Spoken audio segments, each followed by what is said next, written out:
Amém. Glória a Deus. Amém. Amém. Deixa eu só ajeitar aqui, gente.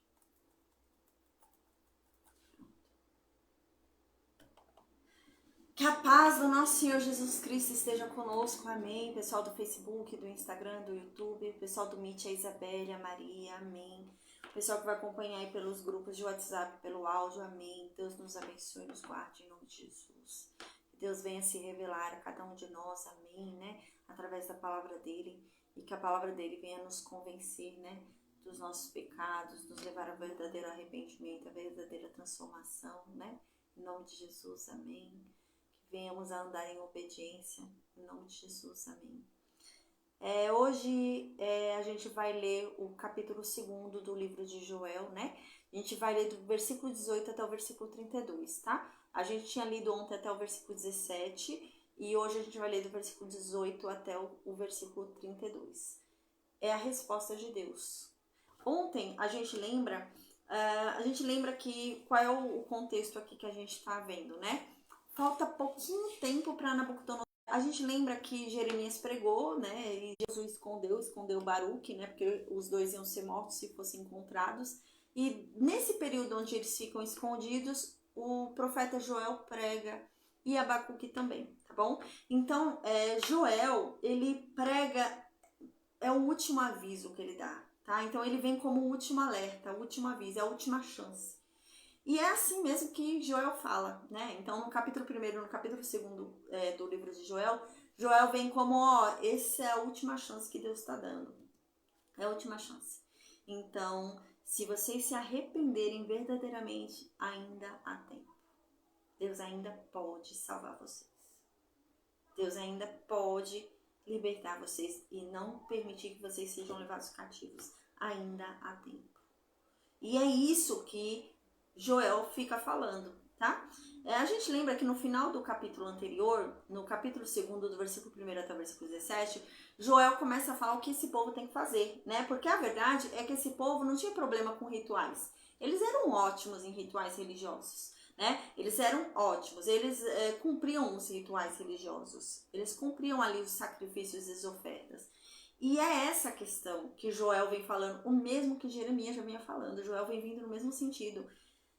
Deus não quer que vocês rasguem as roupas de vocês. Deus não quer que vocês usem pano de saco. Deus não quer que vocês venham sacrificar touro, boi e ovelha aqui no altar. Deus quer que vocês rasguem o coração de vocês.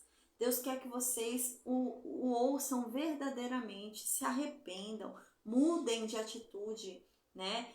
Se entreguem a Ele e confiem nele, é isso que Deus quer. E Joel vem vindo nesse sentido, tá? Então a gente lembra que no capítulo anterior, Joel falou, se vocês verdadeiramente se arrependerem, se vocês verdadeiramente buscarem a Deus, se vocês verdadeiramente rasgarem o coração de vocês ao invés de rasgarem as vestes, se vocês proclamarem um jejum, mas um jejum sincero, não é um jejum igual o último que vocês fizeram quando o Baruque veio ler o rolo, mas é um jejum verdadeiro, se vocês se humilharem, se vocês realmente se humilharem diante de Deus, se entregarem a Ele, né, obedecerem, ouvirem com atenção a lei dele, o que ele diz, buscarem com zelo obedecê-lo.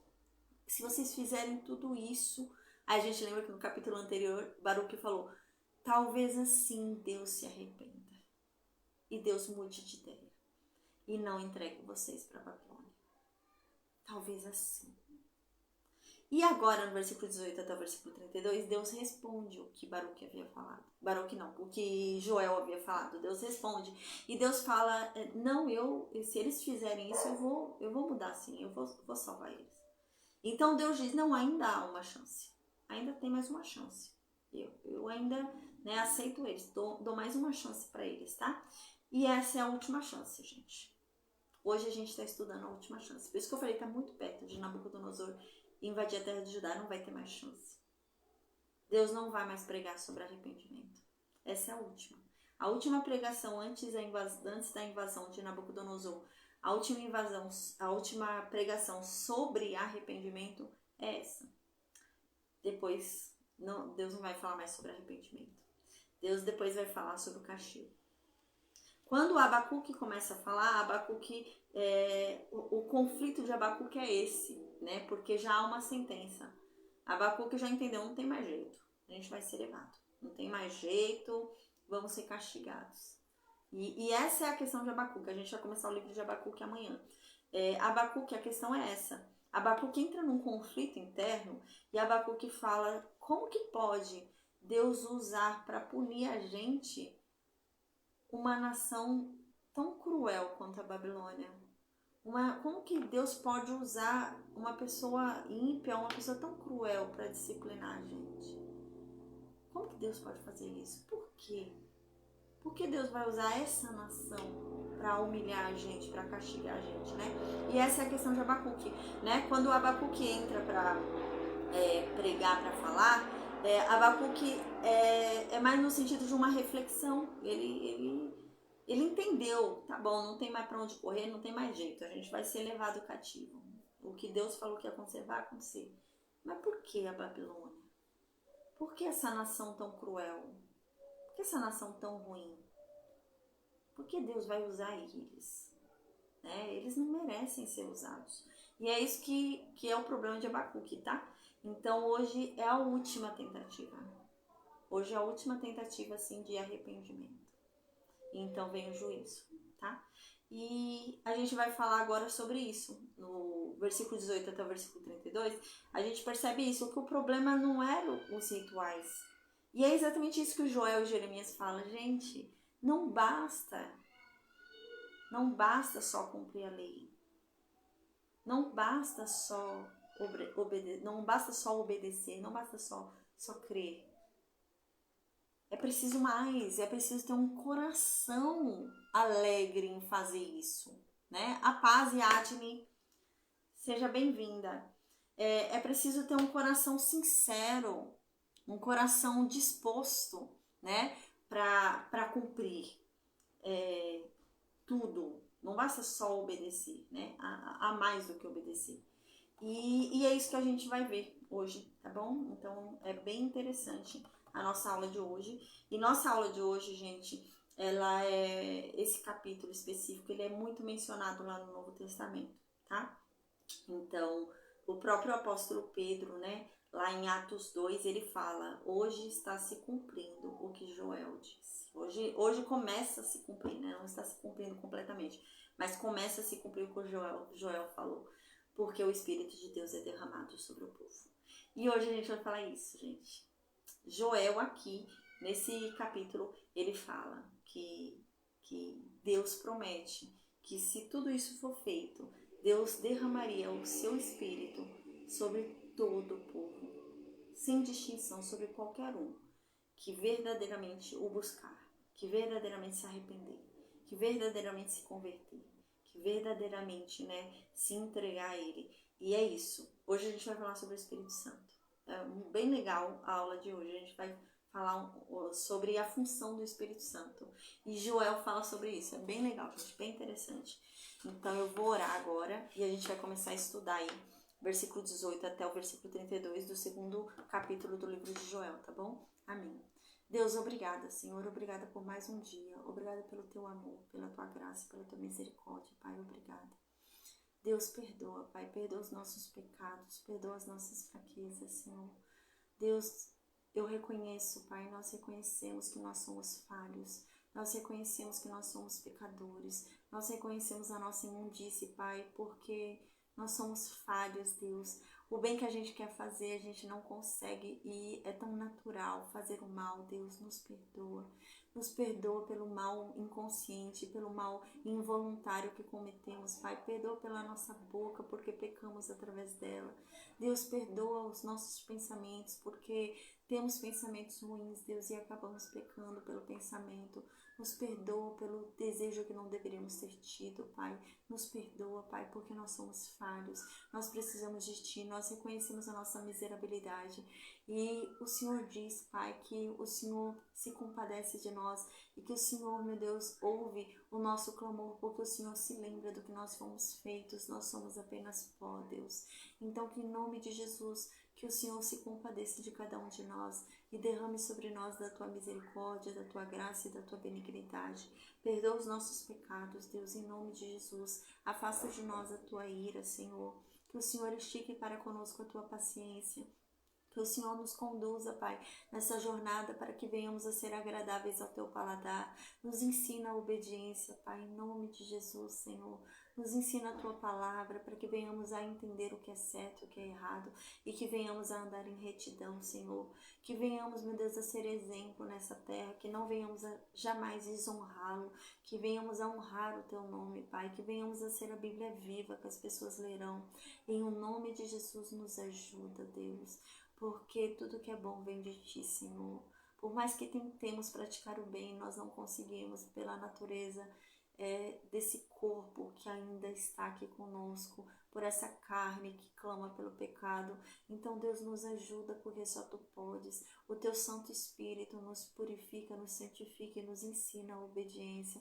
O teu Santo Espírito nos ensina quem tu és. O teu Santo Espírito nos ensina sobre o teu caráter e nos molda, meu Deus, cada vez mais parecido contigo. Então que o teu Santo Espírito venha e nos ensine o teu fruto. Que venhamos, meu Deus, a ser Cristo nessa terra. Que venhamos a ser Cristo na vida dos outros. Em nome de Jesus, nos ajuda, Pai, a compreender a Tua palavra, a ouvir a Tua voz. Que o Senhor derrame sobre nós sabedoria, porque a Tua palavra diz, Pai, que todo aquele que clamar a Ti pedindo sabedoria, a sabedoria lhe será dada. Então, Deus, em nome de Jesus, nos dê sabedoria.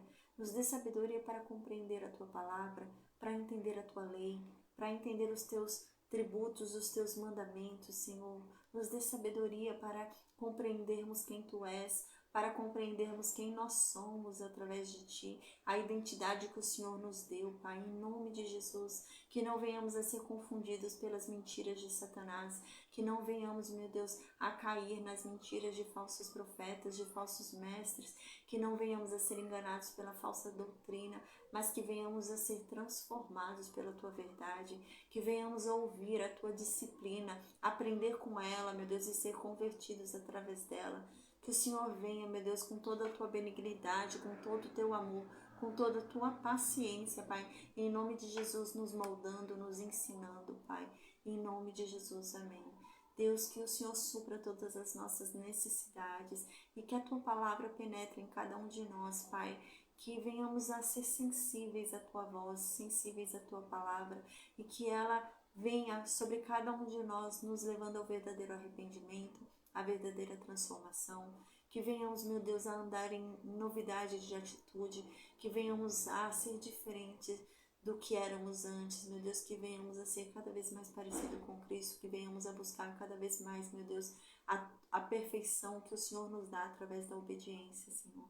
Que venhamos a ter cada vez mais sede de Ti, que venhamos a buscar cada vez mais a Tua presença, que venhamos a ter cada vez mais vontade de ler a Tua palavra, que sejamos assim como Moisés, que sejamos assim, meu Deus, como Davi, que venhamos, meu Deus, a ler incansavelmente a Tua palavra, que venhamos a devorá-la, que venhamos, meu Deus, a estudá-la, Senhor, em cada detalhe, Pai, em nome de Jesus, Senhor, amém, que venhamos a destrinchá-la, Senhor, em todos os seus aspectos, que venhamos a Te buscar incansavelmente, que venhamos a querer cada vez mais intimidade contigo, que venhamos a buscar cada vez mais de Ti, em nome de Jesus. Pai, perdoa, Senhor, todas as vezes que nós não demos a Ti o verdadeiro valor, nós não sabíamos o que fazíamos, Deus.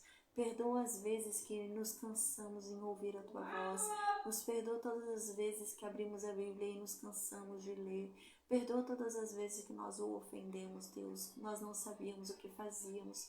Nos ensina, Pai, a obediência, porque não há um lugar melhor para estarmos senão na Tua presença. Não há uma palavra que nos dê mais sabedoria do que a Tua palavra, Deus. Ela nos torna mais sábios, meu Deus, do que qualquer livro, do que qualquer título, do que qualquer faculdade nos faria, Deus. Que venhamos a ter essa compreensão, Senhor, que toda a sabedoria está neste livro. Então que o Senhor nos ajude, meu Deus, a lê-lo, a compreender, e que venhamos a ter sensibilidade, Senhor, para sermos tocados por essa palavra que traz vida, Senhor, e que vem nos trazendo vida, Senhor, vida em abundância, e glória a Ti por isso, Senhor. Nós ansiamos pelo Teu reino, Jesus, glória a Ti, Senhor. Que o Senhor volte logo, Senhor Jesus, porque nós ansiamos pelo dia em que o Senhor sentará no trono de Davi e reinará sobre essa terra.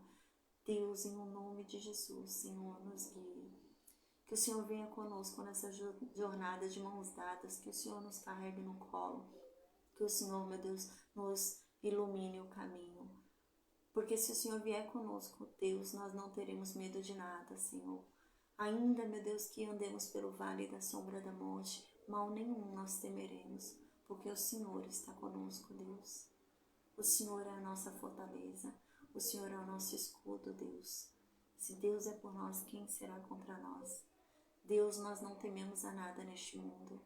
Nós não ficamos desesperados diante de nada que nos aconteça, porque toda a nossa esperança é depositada em Ti, Deus.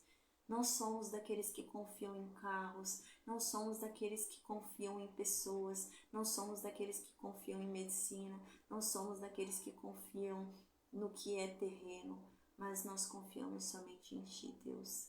Porque a Tua palavra diz que todo aquele que espera em Ti jamais é frustrado. A Tua palavra diz, Deus, que os Teus planos são maiores do que qualquer plano que possamos fazer a nós mesmos. A Tua palavra diz, Deus, em nome de Jesus, a Tua palavra diz que tudo coopera para o bem daqueles que no Senhor esperam. Então, Deus, em nome de Jesus, que a Sua vontade se realize em nossas vidas, que o Senhor transforme a nossa mente para que venhamos a andar em novidade de atitude, que venhamos, meu Deus, a andar em retidão, que venhamos a ser dignos de Ti, agradáveis ao Teu paladar. Que o Senhor nos livre de todo mal, em nome de Jesus. Amém. Amém, glória a Deus, amém. A paz, Isaías, seja bem-vindo, amém. A paz, Yadne, seja bem-vinda, amém, glória a Deus. Maria, Isabelle, amém, glória a Deus. Gente, então agora a gente vai continuar aí Joel, tá? O que vai acontecer? O livro de Joel são só 3 capítulos, certo? O livro de Joel tem o capítulo 1, o capítulo 2 e o capítulo 3. O livro de Joel, ele não segue a mesma cronologia, tá? Então, o capítulo 1 e o capítulo 2 do livro de Joel, pra gente, como a gente estuda cronologicamente, ele é pré-Carquemes, né? O que é pré-Carquemes, né? Carquemes é a batalha que vai haver, né, nesse local chamado Carquemes, onde o Egito, a Babilônia e a Síria vão lutar e a Babilônia vai vencer, tá? Então a Babilônia vai dominar o Egito, a Babilônia vai dominar a Síria e a Babilônia vai se expandindo e virando o grande império que ela vai ser, tá? Então isso é um marco histórico. E isso acontece lá no ano 605 a.C., 604 a.C. E a gente está muito perto desse momento, tá muito perto, gente, tá no mesmo ano já, tá muito perto desse momento, tá? Dentro desse momento histórico, há ainda uma chamada. Deus havia falado com esse povo através de Jeremias, né? A gente viu, né? Uma boa parte ali do livro de Jeremias, né? Alguns capítulos do livro de Jeremias são pré-Carquemes. Então, Deus havia falado por meio de Jeremias ali que ainda havia tempo desse povo se arrepender, que se esse povo se arrependesse, se esse povo obedecesse, se esse povo buscasse, se o coração desse povo realmente se voltasse a Deus, ainda haveria tempo e Deus não os entregaria à Babilônia. Mas esse povo não ouvia Jeremias. A gente lembra que a última tentativa ali, né? Jeremias ali já impedido de ir para o templo, já impedido aí de andar em locais públicos. Jeremias enviou Baruque, né? Então a gente lembra que Jeremias enviou Baruque para ler o rolo ali no templo, né? Dentro desse contexto, a gente lembra que o rei Jeoaquim, né? Ele não aceitou o que estava escrito no rolo e ele queimou o rolo e ainda emitiu uma ordem para matar Jeremias e para matar Baruque. Então, quem visse Jeremias e quem visse Baruque tinha uma ordem de avisar as autoridades, prender e avisar para que eles fossem mortos. Dentro desse contexto, a gente lembra que Jeremias e Baruque tiveram que ficar escondidos, tá? Então, Jeremias e Baruque se esconderam, Deus os escondeu, a Bíblia diz, né? Ao ponto deles não serem encontrados, tá? A gente vai ver agora que eles vão voltar publicamente, né? Eles vão voltar a fazer movimentos públicos somente depois da invasão de Nabucodonosor, tá? Então, a gente lembra que tá bem pertinho de Nabucodonosor fazer a primeira invasão, né? A gente lembra que são 3 invasões que Nabucodonosor vai fazer. A primeira invasão é uma invasão pacífica. né? Na primeira invasão, Nabucodonosor entra e ele leva os sábios, né? Onde Daniel vai ser levado. Essa é a primeira invasão. E a gente está muito perto dessa invasão. A gente está no mesmo ano já dessa invasão, tá? A gente está muito perto, bem próximo já dessa invasão. Dentro desse contexto, Jeremias está escondido, né? Porque senão vão matá-lo. A gente lembra também que Isaías, eu vou pedir para você, por favor, pôr seu microfone no mudo. Obrigada, viu? Amém. A gente lembra também que Baruque também está escondido, né? Porque senão eles vão ser mortos.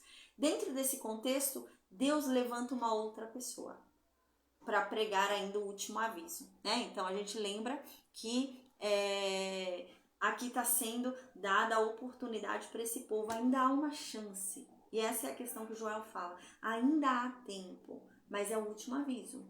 É o último aviso porque o dia do juízo está muito perto. Nabucodonosor está chegando, está muito perto de se cumprir o que Deus disse. Mas ainda há tempo.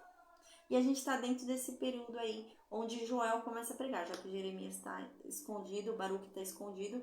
Então a gente está dentro desse período aí, onde Joel começa a pregar. A gente lembra na aula passada, né? Na aula passada a gente leu ali o capítulo 1 e o capítulo 2 até o versículo 17. No capítulo 1 e no capítulo 2 até o versículo 17, Joel fala isso que eu falei. Joel vai publicamente, fala ali com o povo, fala ali, né, com os sacerdotes e diz, olha, é o seguinte... a gente lembra que no capítulo 36 do livro de Jeremias a gente viu que foi convocado um jejum nacional ali, né? Porque o povo estava com muito medo, a Babilônia está chegando e aparentemente a Babilônia vai vencer. Eles não queriam que a Babilônia vencesse, apesar deles já serem vassalos do Egito, né? Eles preferiam o Egito do que a Babilônia. Então eles não queriam que a Babilônia vencesse. Dentro desse contexto a gente lembra, né? Que Joel foi pregar então ali para todo mundo, para todo o povo ali, para os sacerdotes e para todo o povo, que ainda havia uma chance, que Deus ainda poderia livrá-los, que Deus ainda poderia salvá-los da Babilônia e libertá-los. E ele começa a pregar isso, fala, ainda há uma chance de Deus reverter tudo isso, de Deus parar o castigo dele, que já começou, porque o castigo dele já começou. A gente lembra que na aula passada, a gente viu na aula de ontem, né? O castigo de Deus já começou, porque Joel começa a descrever pra gente o cenário que vai ser apresentado em Abacuque, né? Amanhã a gente começa o livro de Abacuque. Então, o cenário do livro de Abacuque já começou a ser desenhado ali no livro de Jeremias, no livro de Joel agora ficou mais intenso, né? Então, já tá pra gente esse cenário. Joel falou pra gente na aula passada que onde já se viu, ninguém viu em momento nenhum na história de Judá, pegou fogo, incendiou e não há mais o que comer. A gente não tem nem o que beber, porque até os rios secaram. Onde já se viu, Judá nunca viveu isso na história. E é esse cenário que está. Os animais estão morrendo porque não há mais pasto, não há mais comida. As pessoas também. A gente vai ver no livro de Lamentações de Jeremias que neste momento da história, infelizmente, muitas famílias começam a cozinhar os filhos, tá? Isso é dito no livro de Lamentações de Jeremias e a gente está dentro desse contexto, tá? Então, é um contexto onde a oliveira já não produz o seu fruto, a figueira já não produz o figo, né? A videira já não produz uva, nada produz mais nada, tá? Então, dentro desse contexto, Joel fala, o castigo de Deus começou. Isso tudo está antecedendo o dia do juízo. Esse aperto está ficando estreito desse jeito, esse aperto que está acontecendo aqui é o aviso de que o dia do juízo está chegando. Eu até falei sobre a vinda de Jesus, né? E o dia o dia do juízo está chegando e tudo isso, né, demonstra isso pra gente. Então se preparem porque está muito próximo o dia do juízo. Então Joel fala, mas o dia do juízo vai ser ainda pior. Né? Se vocês estão achando... Gente, só um instante que tá acabando a bateria do meu notebook, eu esqueci de pôr o carregador. Só um instante que eu já volto, tá? Vou pegar o carregador e já volto, só um instante.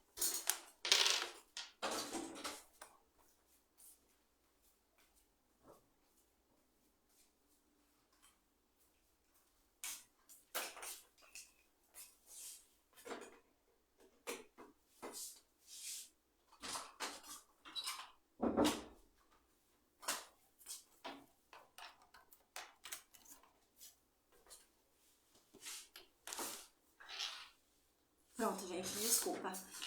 Então, dentro desse contexto, né? A gente lembra que Joel fala assim, olha, tá difícil, vocês estão achando que o negócio tá ruim, mas vai ficar pior.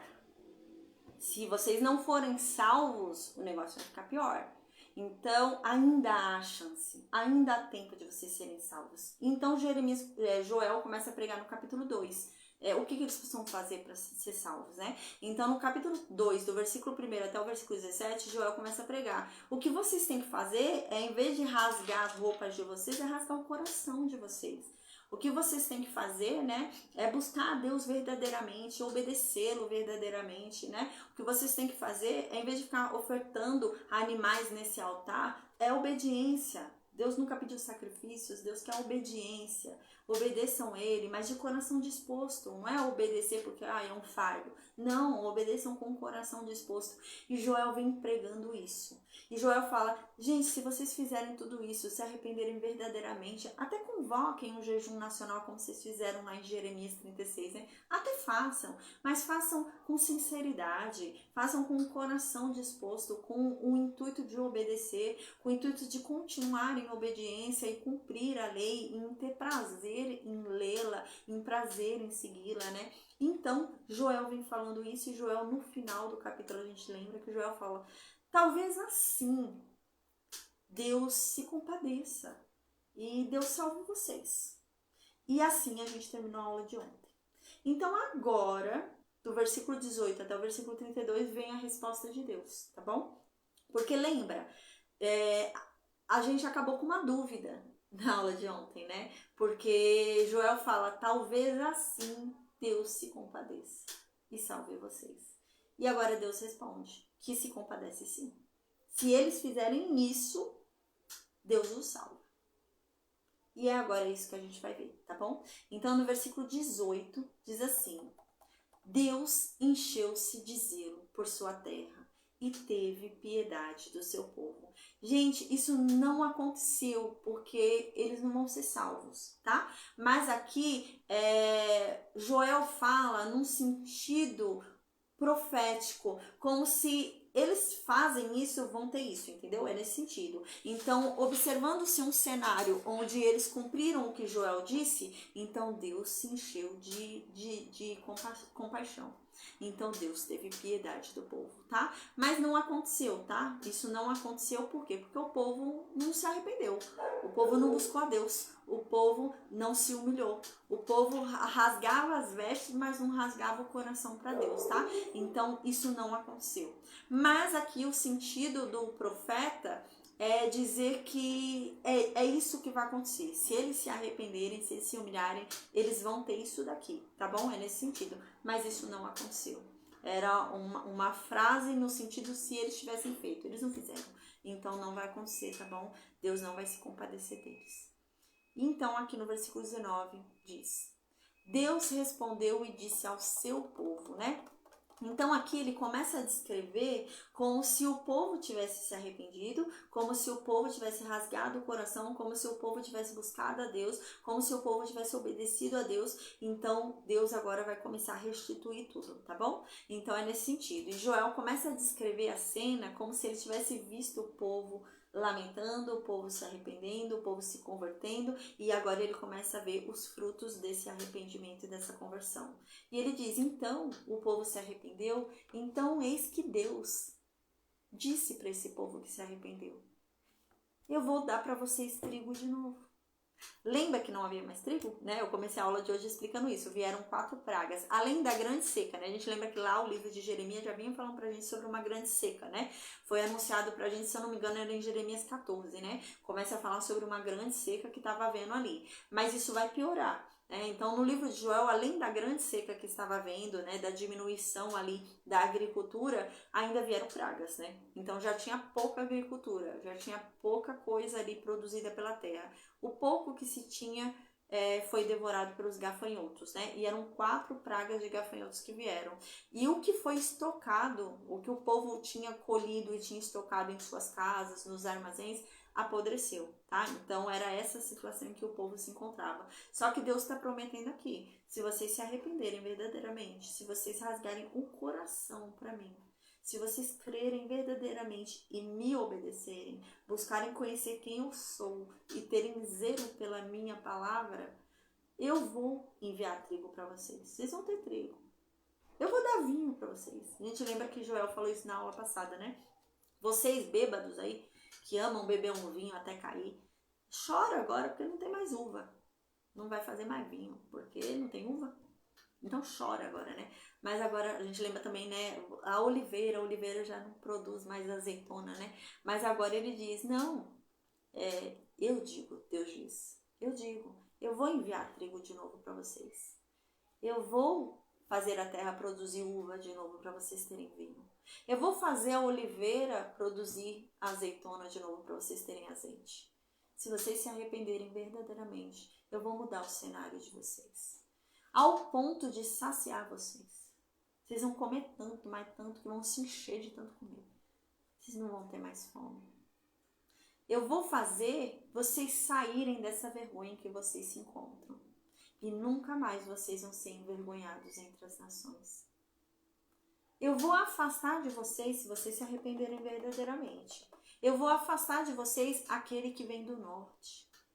Eu vou expulsar ele para uma terra árida, para uma terra desolada. A vanguarda dele eu vou jogar lá no Mar Oriental. A retaguarda dele eu vou jogar lá no Mar Ocidental. E o fedor que eles vão levantar vai ser um mau cheiro enorme. Do que está falando aqui no versículo 20? Da Babilônia. Deus está falando sobre um exército que está vindo do norte. Tá? A Babilônia, ela é no leste, né? A Babilônia não é no norte. A Babilônia é lá na Mesopotâmia, no leste. Só que por onde é que se entrava para dominar ali Judá? Pelo norte, tá? Então a invasão vai ser por onde? Pelo norte. Nabucodonosor invade Judá pelo norte. Então a invasão vem pelo norte. E é isso que está dizendo aqui. Eu vou afastar de vocês aquele que vai vir pelo norte. E Nabucodonosor vem pelo norte. Mas Deus não vai afastar porque o povo não se arrependeu, tá? Então, mas se o povo tivesse se arrependido, Nabucodonosor não teria invadido Judá. Pelo contrário, Nabucodonosor teria sido humilhado. Porque o que Deus diz aqui? É a mesma coisa que Deus havia falado lá no Reino Norte. Lembra quando a gente estudou o Reino Norte? Lá no Reino Norte, né? O Reino Norte foi levado pela Assíria. Então, a gente lembra que Deus foi e falou, olha, agora é o seguinte, eu já castiguei o Reino Norte, agora eu vou castigar o Reino Sul, lá na época de Ezequias, né? Agora eu vou castigar o Reino Sul. Eu vou castigar primeiro o Reino Sul, depois que eu castigar o Reino Sul e eu tiver disciplinado o meu povo, eu vou castigar a Assíria, porque a Assíria também merece castigo, porque eles fizeram além do que eu mandei eles fazerem. E isso acontece com a Babilônia também, tá bom? Então, a Babilônia, assim como a Assíria, também vai ser castigada por Deus, porque eles excederam o poder que Deus deu para eles. Então, Deus mandou eles fazerem uma coisa, eles vão fazer além do que Deus mandou eles fazerem, tá bom? É claro que Deus não mandava diretamente, mas Deus usava a Babilônia ali como vara para castigar as nações que ele queria. Só que eles excederam o que Deus queria que eles fizessem, né? Eles eram cruéis também, tá? Assim como a Assíria, eles também eram cruéis. E é isso que Deus vai falar agora, porque a gente vai ver nesse capítulo que Deus vai falar que vai castigar a Babilônia. Já há ali sobre a Babilônia uma sentença. A Babilônia já chegou num nível que Deus quer castigar a Babilônia. Mas antes de castigar a Babilônia, Deus vai primeiro disciplinar o teu povo. Então Deus fala, olha, é o seguinte, se vocês se arrependerem, se vocês se voltarem a mim, eu não vou precisar mais disciplinar vocês. Né? Então, se vocês se arrependerem, se voltarem a mim, rasgarem seus corações, eu não vou precisar mais disciplinar vocês. Então, eu não preciso mais disciplinar meu povo, o que eu vou fazer? Eu vou castigar a Babilônia, então. Mas, se vocês não se arrependerem, se vocês não rasgarem o coração de vocês, se vocês não se voltarem a mim, eu vou precisar disciplinar vocês. Então, eu vou disciplinar vocês pelo tempo que for necessário disciplinar vocês. E depois que eu terminar o castigo de vocês, a disciplina de vocês, é que eu vou castigar a Babilônia. E é o que vai acontecer, né? Então, Judá vai ficar 70 anos ali cativo, né? 70 anos sendo disciplinado. E depois desses 70 anos é que Babilônia é castigada. E Judá, então, é liberto. tá? Então é isso mesmo que vai acontecer, porque Deus havia falado. A gente vai ver logo, vai ter aqui uma profecia que vai falar sobre os 70 anos. A gente vai ver logo, já tá chegando essa profecia que vai falar sobre isso. E é isso. Eles vão precisar agora ser disciplinados, né? Eles não se arrependeram, mas é que Deus estava dando uma oportunidade tremenda. Deus falou, ainda há tempo, é a última chance, é o último aviso que eu tô dando. Se vocês se arrependerem, se vocês se converterem verdadeiramente, mudarem, me obedecerem, eu vou afastar aquele que vem do norte, eu vou afastar Nabucodonosor. Eu vou pegar o exército dele, eu vou mandar para uma terra desolada, vou destruir eles. O exército da frente deles, né, a vanguarda da Babilônia, eu vou jogar lá no Mar Oriental, lá no Mar Morto. Eles vão morrer lá. Vou destruir eles naquele mar. E a retaguarda, o exército de trás da Babilônia, eu vou destruir lá no Mar Ocidental, lá no Mar Mediterrâneo, eu vou destruir eles. E o número de mortos vai ser tão grande, mas tão grande, dos mortos da Babilônia, que vai se sentir de longe o cheiro ruim dos corpos. É isso que Deus está falando. E no finalzinho Deus diz, né? Na versão original, né? Eu uso a tradução da Bíblia de Jerusalém, que ela é mais parecida com a do hebraico, né? No finalzinho há um comentário ali, né? No finalzinho há um detalhe importante. E Deus diz, porque ele foi longe demais. Ele quem foi longe demais? A Babilônia. Já havia uma sentença sobre a Babilônia. Deus já estava desgostoso da Babilônia. Deus já queria castigar a Babilônia. Mas primeiro Deus ia disciplinar o seu povo. Primeiro Deus ia usar a Babilônia para disciplinar o seu povo. E depois ia castigar a Babilônia. Mas Deus falou, mas se vocês mudarem, eu não vou precisar mais disciplinar vocês. Aí eu castigo a Babilônia. Mas isso não vai acontecer, né? Então no versículo 21, mostra pra gente uma visão de uma terra já arrependida. Mostra pra gente uma visão de uma terra, né, que se converteu. Que não é o que vai acontecer, infelizmente, né? Mas Joel começa a descrever numa forma tão visual para o povo entender que há uma saída, né? Porque imagina a situação desse povo, né? Eles não tinham comida, estavam cozinhando os próprios filhos, estavam num desespero e estava o mundo em guerra e a Babilônia sobressaindo. E eles estavam vendo que o Egito ia cair e eles iam agora ser vassalos da Babilônia. E havia um grande medo, eles não queriam ficar com a Babilônia, eles tinham medo, assim como a Síria, eles eram cruéis. Eles preferiam ser vassalos do Egito do que da Babilônia. Então eles não queriam ir para a Babilônia. E dentro desse contexto, né, imagina o desespero desse povo, vendo que a terra não estava produzindo nada, o pouco que tinha foi incendiado, né? Eles falaram, caramba, não tem mais jeito, não há o que fazer. A gente não tem mais nem mantimento para oferecer em altar para Deus. A gente não tem animais mais, porque os nossos animais morreram, estão tudo miúdo, né? Eles estão tudo magro, magricelo, coitado. Tá tudo já ruim. Como que eu vou ofertar um animal desse para Deus, né? Um animal sem condições para ser ofertado. Mas Deus diz, eu não quero animais. Eu não quero o dinheiro de vocês. Eu não quero os cereais de vocês. Eu quero o coração de vocês. Eu quero obediência. Eu quero que vocês me busquem com sinceridade, com o coração disposto. É isso que eu quero. Então, o profeta Joel aqui está falando algo que está trazendo, era para trazer esperança para esse povo, né? Mas esse povo não vai entender, né? Mas era para trazer, que esperança é essa, gente? Porque imagina naquela época, né? Naquela época eles entendiam o quê? Eu preciso ofertar para Deus se agradar. Eu preciso derramar sobre o altar dele alguma coisa, para ele me dar o que eu peço. É como se comprasse Deus, né? E nessa época era assim que eles pensavam. Então, para que Deus me dê o que eu estou pedindo, o que eu estou orando, clamando, eu preciso dar algo a ele. Então, eu vou dar para ele alguma coisa. Então, eu vou lá ofertar alguma coisa para ele, né? E essa é a questão. Eles não ofertavam os filhos para Deus, né? Eles sabiam que isso era proibido. Eles ofertavam para Baal, para Moloque, mas não ofertavam para Deus.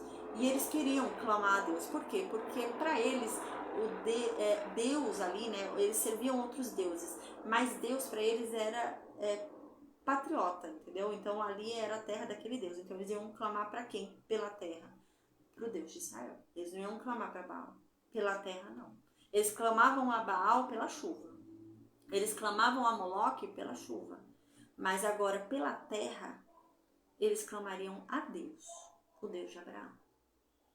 E essa é a questão. Não tinha nada a oferecer no altar. Então eles pensavam, não tem nada pra gente oferecer para Deus. E Joel tá falando, não, vocês não estão entendendo. Deus não quer nenhum animal. Deus não quer cereal. Deus quer o coração de vocês, gente. Há o que oferecer. Há muito o que oferecer a Deus. Mas vocês não estão oferecendo. Ofereçam, se humilhem diante de Deus, que Deus ainda vai fazer grandes coisas, né? Então, dentro desse contexto, gente, que esperança extraordinária Joel estava dando para esse povo.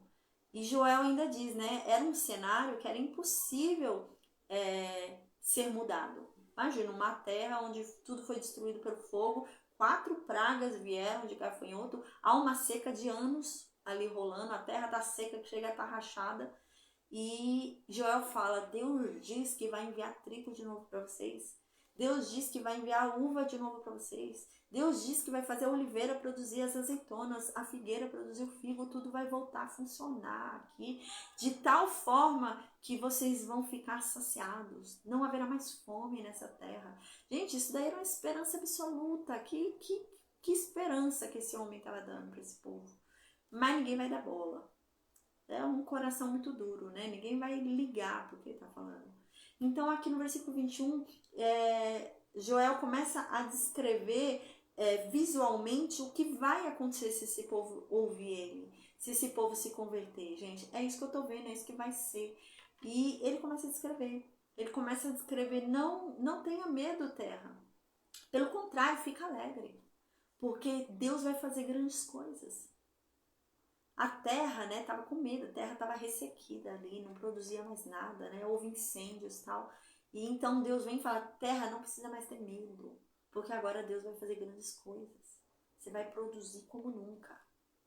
Então Deus vai e fala para os animais de campo. Lembra que no capítulo anterior não, nos versículos acima, do versículo 1 até o versículo 17, se eu não me engano, ou no capítulo 1, não lembro, Joel fala, ó, até os animais do campo clamam a Deus, porque não há comida para eles.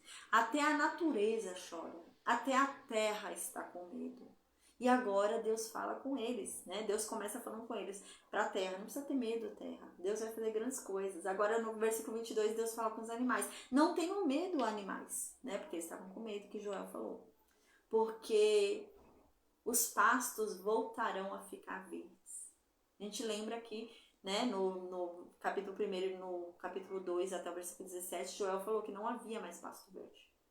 Era tudo deserto, tudo terra seca, né? Até a grama sumiu, né? Foi queimada, incendiada, até a grama, não tinha nada.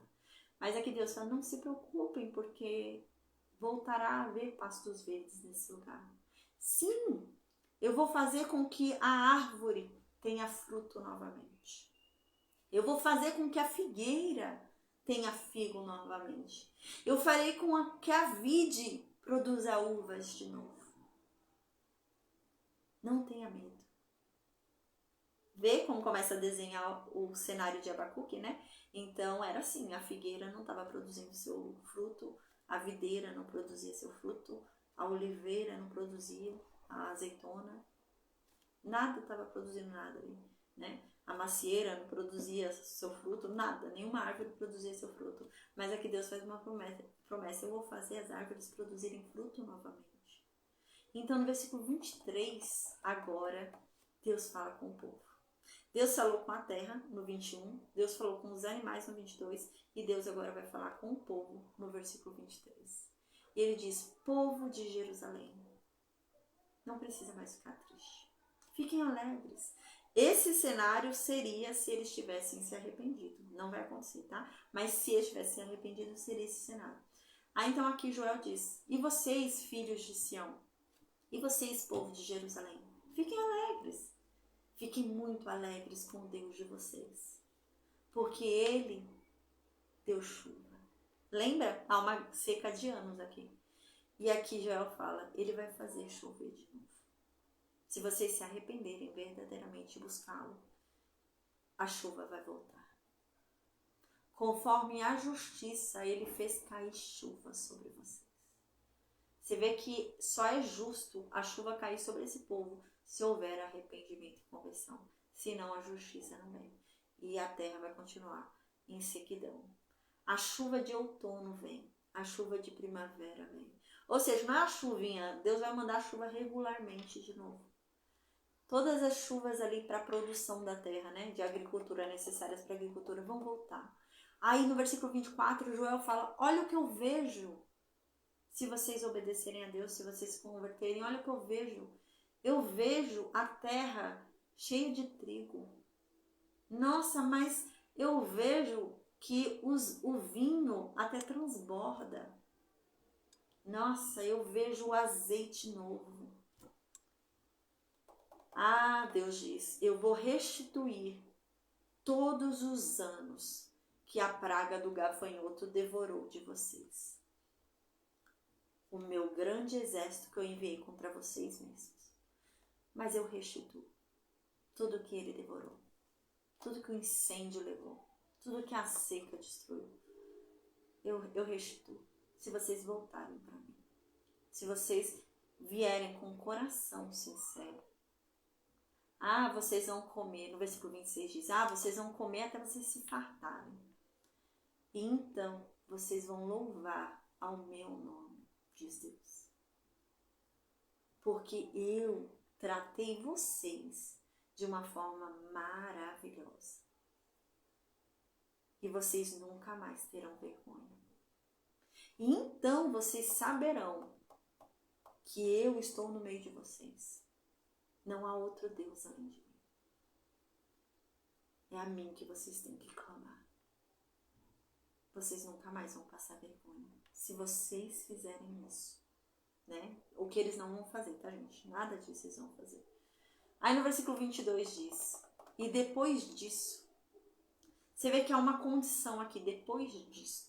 O que ele tinha falado em cima, né? Arrependimento verdadeiro. Coração sincero e disposto.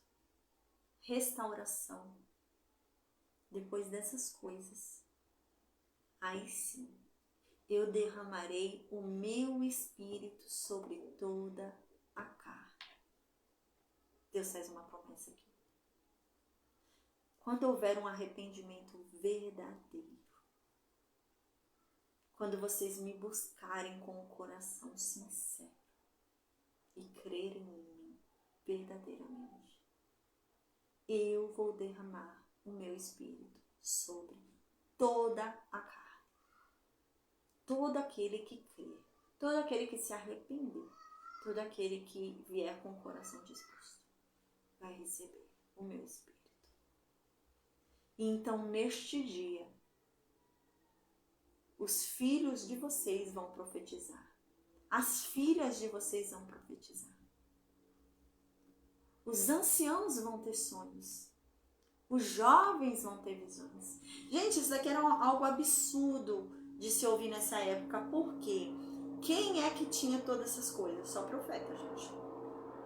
Eram pouquíssimas pessoas que tinham esses dons, né? Então, assim, para você ter uma visão, né? Para você ter sonhos, assim, de Deus, né? Para você profetizar, né? Ter o dom de profetizar. Eram pouquíssimos os escolhidos. Eram pouquíssimos. Você vê ao longo da Bíblia, né? Eram poucos, gente, que tinham esse dom. Eram pouquíssimos, né? Samuel, né? Joel, Jeremias, pouquíssimos. Muito poucos mesmo. Mas é que Deus falou, não. Todos. Você, gente, imagina que quem tá ouvindo isso é um pobre, tá? Então, assim, a pessoa tá lá, uma pessoa simples, uma pessoa pobre, tá ouvindo lá Joel pregar na frente do templo. Aí, sabe, é um artesão, é uma pessoa bem humilde, tá lá ouvindo. E ele fala assim, pra essa pessoa que tá ouvindo, tá? Bem atenta, assim. Ele não tem estudo, o filho dele não tem estudo, uma pessoa bem simples, ouvindo Joel pregando. E Joel fala, o teu filho vai profetizar. Gente, isso era, caramba, meu filho vai profetizar. Deus vai escolher meu filho para profetizar? Sim. E é essa a coisa, entendeu? Agora, a comunicação do Espírito de Deus não vai ser reservada só a poucos. Não vai ser limitada a só alguns pouquíssimos. Não, todos poderão receber isso agora. Todos receberão esse Espírito que traz revelação nesse nível. Todos. Mas há a condição aqui, né? De arrependimento, de obediência, de conversão verdadeira, de fé, né? Uau! Você vê que o derramamento do Espírito não é o ponto de partida. O derramamento do Espírito é consequência. Primeiramente, há que haver o quê? O arrependimento. O arrependimento. Então, houve o arrependimento. Eu criei, eu acreditei e me arrependi. Então, eu recebi. É isso que mais pra frente, né, João Batista ensina. Né? Quando ele vem... Gente, João Batista era sacerdote, né? Ele largou o templo, a vida boa que ele podia receber lá no templo, comer lá, né, das ofertas do altar. Foi comer gafanhoto no deserto. Ele largou a vida boa que ele podia ter lá no templo e foi viver no deserto. E em vez dele fazer o que os sacerdotes faziam, que é servir no altar de Deus, ele estava ali nas águas falando, é necessário o batismo das águas. O que é o batismo das águas? Era o batismo do arrependimento. O que João Batista estava ensinando? É preciso se arrepender. É preciso se arrepender. É preciso se arrepender. Não basta ir lá oferecer uma ovelha. Não basta ir lá oferecer um novilho. Deus quer arrependimento. Uau, gente. Isso daqui está apontando para isso. Que João Batista mais para frente faz, né? Que incrível, né? E é isso. E o derramamento do Espírito não é um ponto de partida, é uma consequência daquele que se arrependeu, creu, né? E então recebeu, né? Ele se arrependeu, creu, então ele renasceu em Cristo, está totalmente limpo. E o Espírito Santo entra, porque a casa está vazia, a casa está limpa. Então o Espírito Santo entra. O derramamento do Espírito. Mas primeiramente teve que haver o quê? O arrependimento e a conversão. Crer em Jesus e se arrepender. Então, Jesus vem, me lava dos meus pecados, me limpa, me purifica, me deixa limpinha para o Espírito Santo entrar, né? E é isso que ele está falando aqui. E então, neste dia, os seus filhos vão profetizar, suas filhas vão profetizar, os anciãos vão ter sonhos, os jovens vão ter visões. Não vai ser algo mais reservado para poucos. Não vai ser só mais rei que vai ter. Não é mais só profeta, não é só mais Samuel, não é mais só Jeremias, não é só mais um profeta por geração, 2, 3 no máximo por geração. Era o quê? Era questão de 2, 3, 4 pessoas por décadas. Agora não. Qualquer um vai poder receber desse Espírito, né?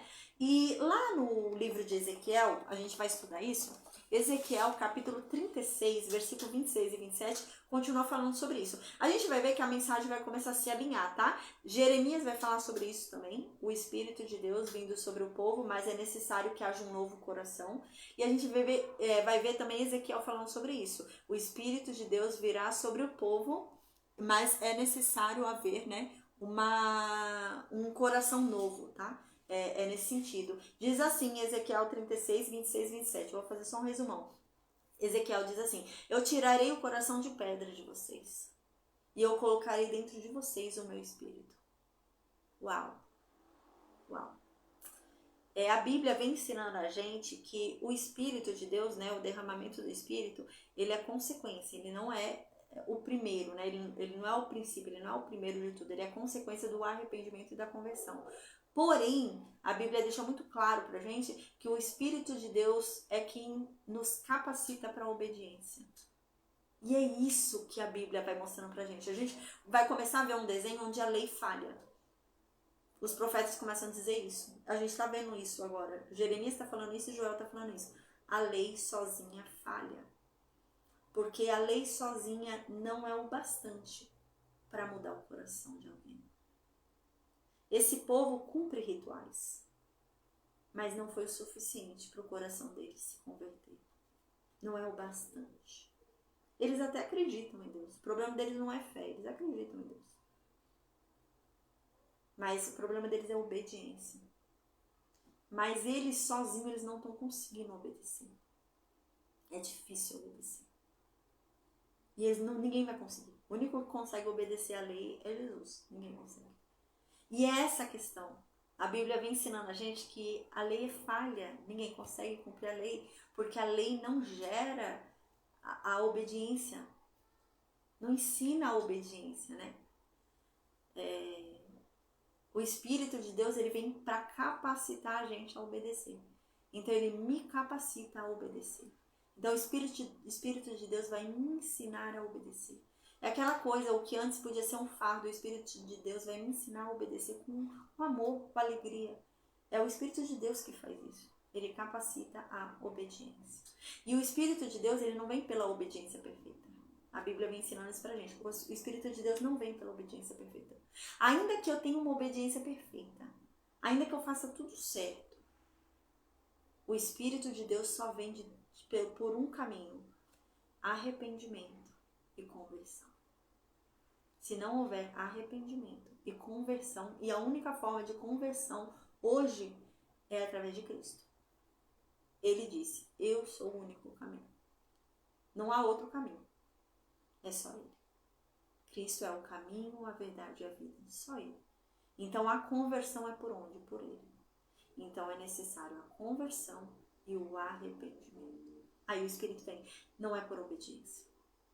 Ainda que eu obedeça hoje a lei inteira, consiga cumprir a lei inteira, não é pela obediência que o Espírito de Deus vai vir sobre mim.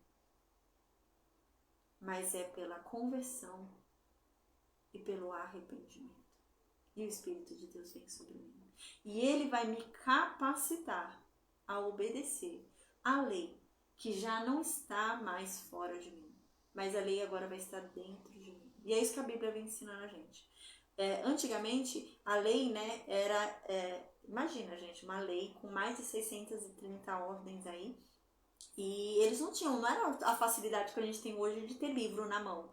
Nessa época não era assim não, gente, era difícil, o negócio era caro, né, não era todo mundo que tinha papiro, não era todo mundo que tinha não, né, rolo e tal, não era não, né, não era assim, eu vou pegar uma cópia, não era não, gente, só quem tinha dinheiro, isso daí era um negócio caro, né, então não era todo mundo que tinha acesso, não era todo mundo não, e não havia também muito esforço, né, o certo era, né, a lei havia dito isso, né, que era ler para o povo todo dia. Tinha que ler a lei para o povo todo dia, para que eles não esquecessem.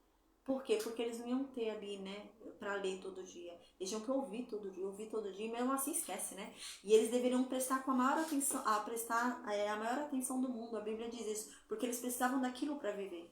Porque aquela lei era fundamental para eles serem abençoados. Um ponto da lei descumprida era a maldição. Eles precisavam decorar aquilo. Mas o problema é que ainda que eles decorassem a lei, não traria para eles um novo coração. Porque a lei não fazia eles terem um novo coração. Mas o que a Bíblia depois vai mostrando para a gente que nos dá um novo coração? O Espírito. A Bíblia vem desenhando para a gente esse cenário, onde os profetas começam a perceber que a lei falhou. E é exatamente isso que está desenhando, entende? A lei falhou. A lei não traz um novo coração. A lei não traz o arrependimento. A lei virou mecânica. Ainda que ele cumpra a lei inteira, não mudou o coração dele. Ainda que ele cumpra a lei inteira, ele pode não se arrepender dos pecados dele, porque o coração deles não mudou. Ainda que estejam cumprindo rituais, o coração deles não mudou.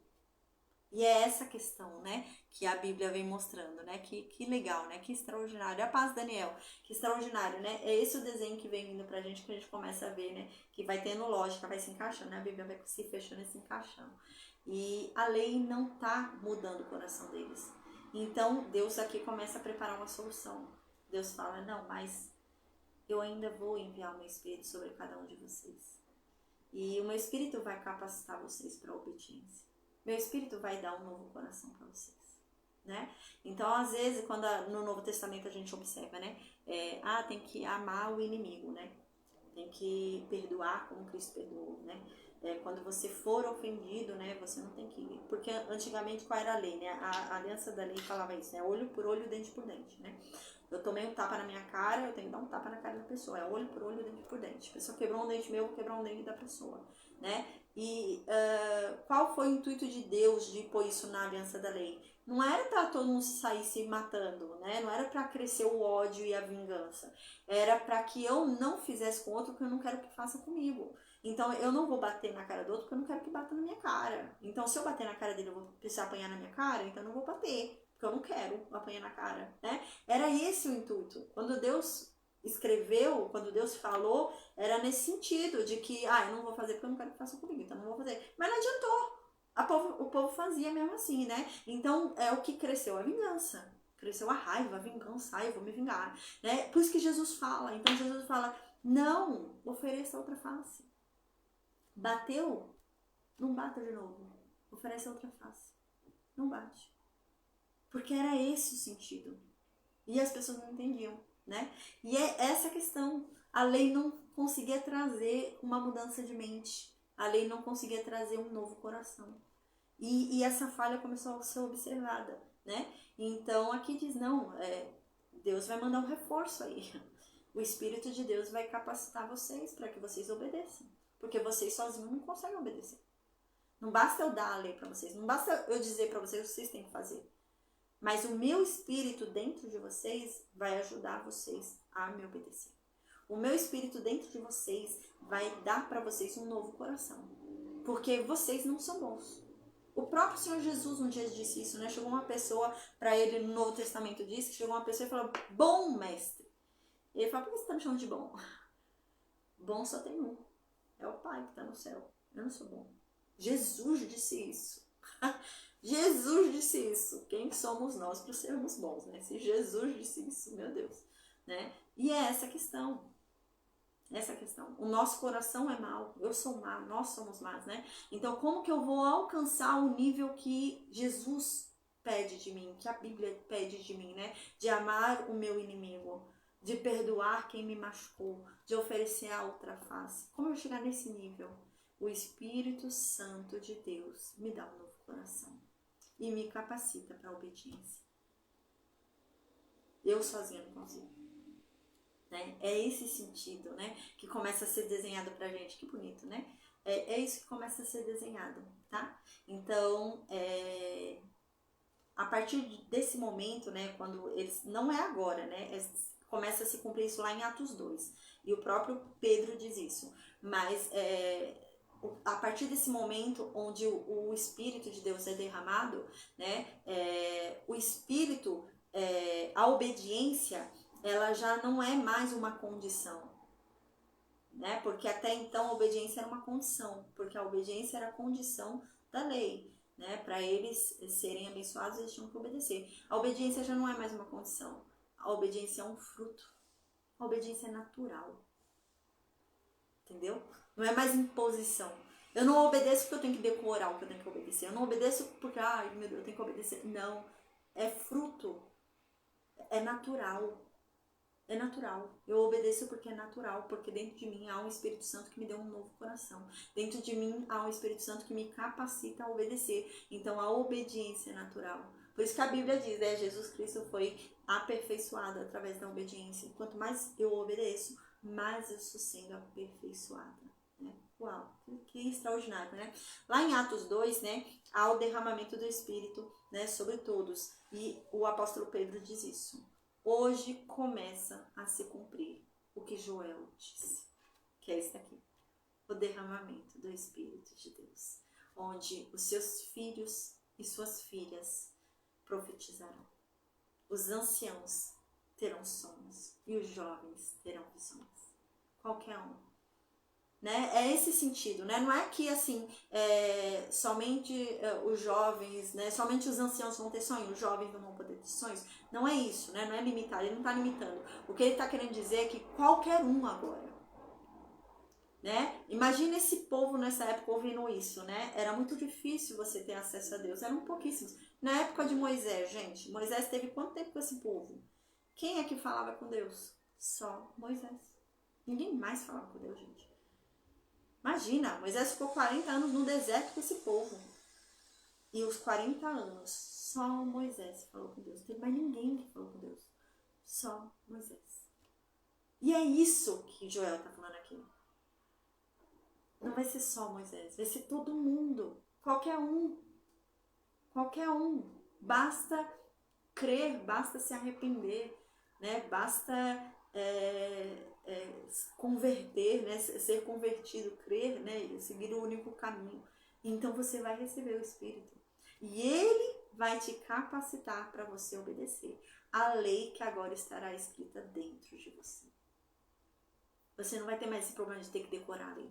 Ah, eu tenho que decorar a lei. Não, há dentro de mim um Espírito que ele me mostra o que é a lei. Então, quando eu vou fazer alguma coisa, o Espírito que está dentro de mim vai me fazer sentir isso é errado.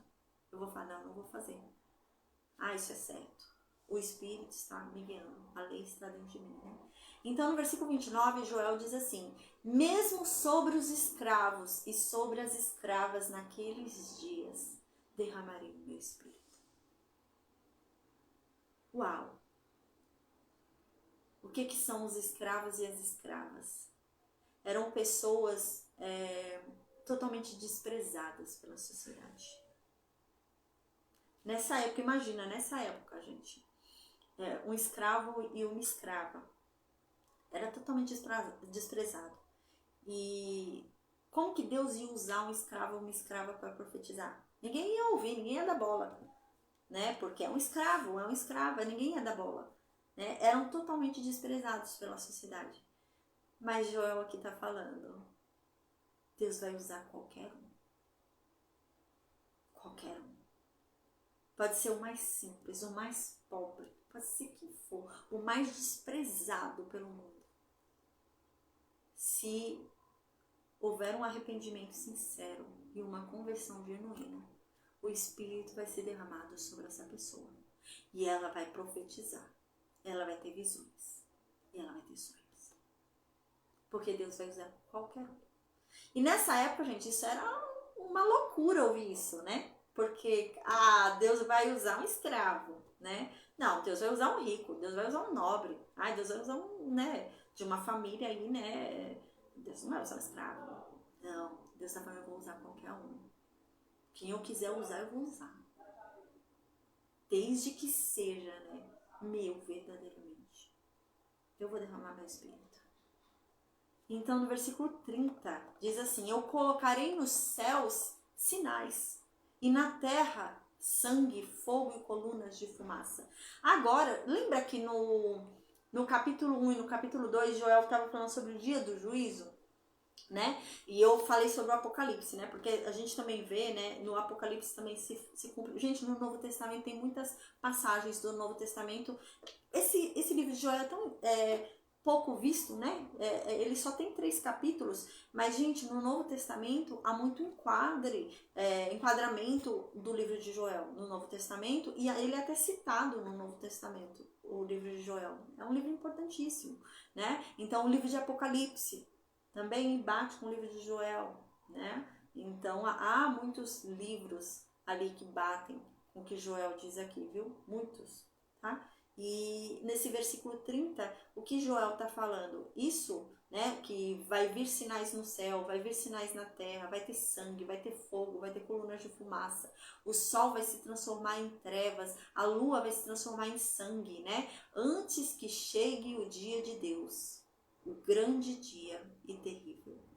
Isso é repetido lá no Novo Testamento, no Evangelho. Não lembro se é no Evangelho de Marcos, Evangelho de Mateus, Evangelho de Cristo, segundo escreveu Marcos ou Mateus, um desses dois aí. É mencionado isso, gente. O livro de Joel é muito importante, né? E aqui ele está falando sobre o quê? Antes que chegue o dia do Senhor. Então aqui ele está falando que vai ser derramado o Espírito, que se cumpriu lá em Atos 2, já foi derramado, desde Atos 2 vem sendo derramado o Espírito de Deus, mas antes que chegue o dia do juízo, que é um dia grande e terrível, haverá sinais no céu, sinais na terra terá sangue, terá fogo, terá colunas de fumaça, o sol vai se transformar em trevas, a lua vai se transformar em sangue, antecipando o dia do juízo, antecipando a vinda do Senhor, né? E isso é repetido lá no Novo Testamento. Então aqui ele está falando sobre o dia do juízo, o dia do Senhor, tá? Antes que Jesus volte, né? Nesse sentido, tá? Então, no versículo 32, para finalizar a aula de hoje, glória a Deus, amém.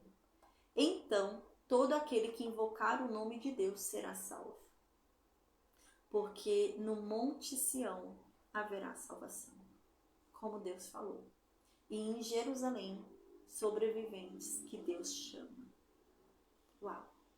No versículo 32 agora está falando sobre o agora, né? Porque o dia do juízo não adianta você buscar salvação no dia do juízo, né? Foi o que eu expliquei na aula passada. Jesus voltou, eu vou querer salvação. Aí já perdeu tempo, já foi, né? Eu até ensinei isso na aula passada, que aqui se prega sobre arrependimento e salvação até Nabucodonosor entrar. Nabucodonosor entrou em Judá, parou. Não tem mais arrependimento. Acabou, chegou o castigo, aguenta, né? E é assim que funciona. É até que ele venha. Ele veio, já era. Não tem mais arrependimento não. E aqui então fala, né? Então todo aquele que invocar o nome de Deus será salvo. Qualquer um vai ser salvo. Gentil ou judeu. Basta invocar o nome de Deus. Porque agora no Monte Sião vai ter salvação. Que salvação é essa? É Jesus, né? Então agora lá no Monte Sião vai se encontrar salvação, que é Jesus. Como Deus falou.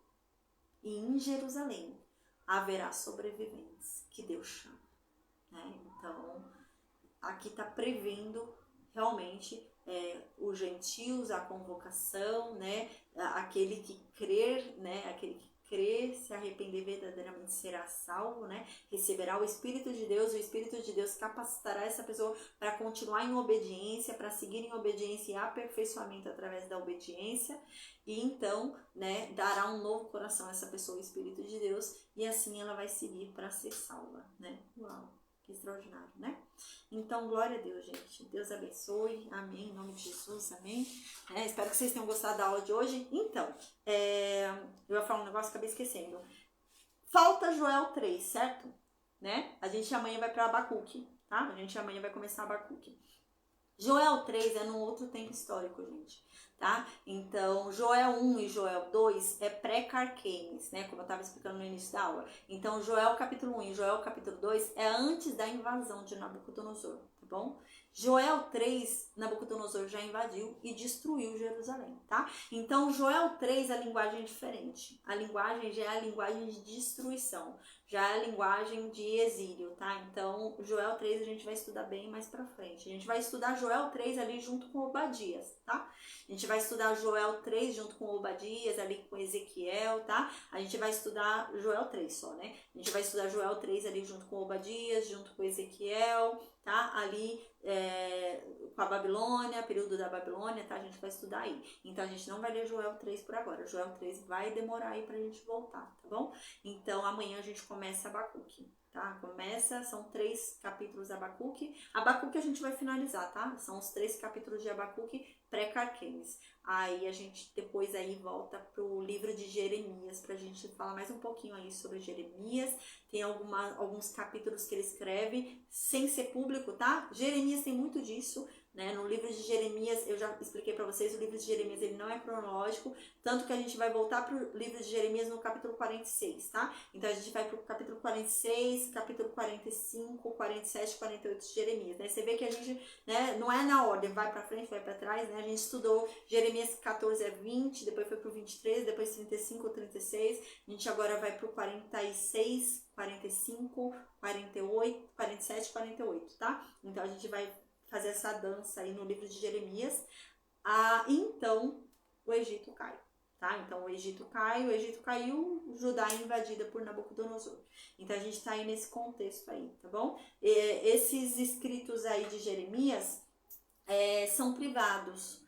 Então ele não aparece em público, foi o que eu disse. Ele vai ficar escondido até Nabucodonosor invadir Judá. A gente só vê Jeremias vir publicamente e pregar de novo para o povo quando Judá já foi invadida por Nabucodonosor. Então, esses textos que a gente vai ler antes de Carquemes, antes da invasão de Judá, são textos que ele escreveu ali como arquivo, né? São textos que ele escreveu e ficou, ele não leu em público, tá? Jeremias tem muito disso. O livro de Jeremias, a gente observa que tem muita coisa escrita que ele não lê em público. Ele escreve como registro. Ele escreve e deixa guardado, entendeu? Aí depois se cumpre e aquilo ficou como um arquivo, como uma anotação, como uma prova de que vai acontecer, entende? Tem muito disso no livro de Jeremias, tá? E a gente vai ver isso, tá? Então esses capítulos que a gente vai estudar vai ser isso. Amanhã então a gente começa aí mais um livro. Vamos conhecer Abacuque, né? A gente está conhecendo aí Joel, né? A gente estudou capítulo 1, capítulo 2 de Joel. Espero que vocês estejam gostando aí, tenham gostado de Joel. Então, o capítulo 3 vai demorar um pouquinho pra gente falar aí de Joel. E amanhã a gente começa então Abacuque, que é um livro conhecidíssimo. Tem até uma música aí que é, né, com relação a esse livro, né? E tem um trecho desse livro que é super conhecido, né? Ainda que a figueira não floresça, né? Ainda que a oliveira não dê seu fruto, né? Ainda assim, né? Eu te louvarei. É nesse sentido, tá? Então você vê que tá desenhando esse cenário mesmo onde Abacuque já começa aí a louvar a Deus. É muito bonito o livro de Abacuque. A gente vai gostar de estudar também, viu? Então, gente, que Deus nos abençoe e nos guarde em nome de Jesus. Amém. Iadne, Maria, Daniel, Isa. Vocês têm alguma dúvida? Alguém tem alguma dúvida? Amém, Maria, nenhuma dúvida. Isabelle, nenhuma dúvida. Amém, Maria, Isa, bom descanso, viu? Deus abençoe, amém, com a graça de Deus, amém. E Adne, Daniel, vocês têm alguma dúvida?